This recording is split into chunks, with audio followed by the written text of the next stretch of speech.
eto nga, umuulan ngayon ng mga offer sa theater actor na si Cedric Juan na i-manage ang kanyang showbiz career. Kasunod ito ng pagkapanalo ni Cedric bilang Best Actor sa pagganap sa pelikulang Gumburza, isa sa 10 entry sa 49 Metro Manila Film Festival.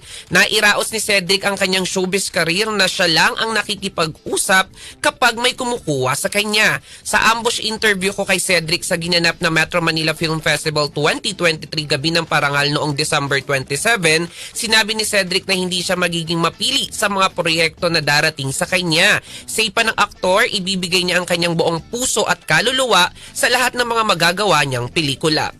Kasabihan kami sa teatro na you're only as good as your last performance.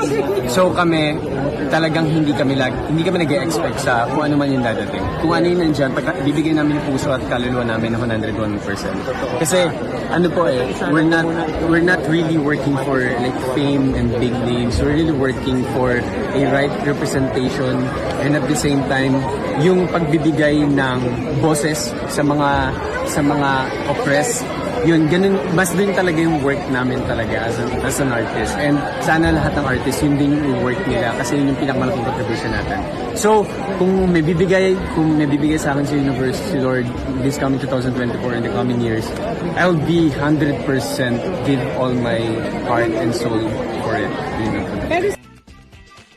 Dagdag pa rin Cedric, willing pa rin siyang dumaan sa audition kahit award-winning actor na siya. Si Cedric ay mas kilala sa theater at marami na siyang nagawang indie film.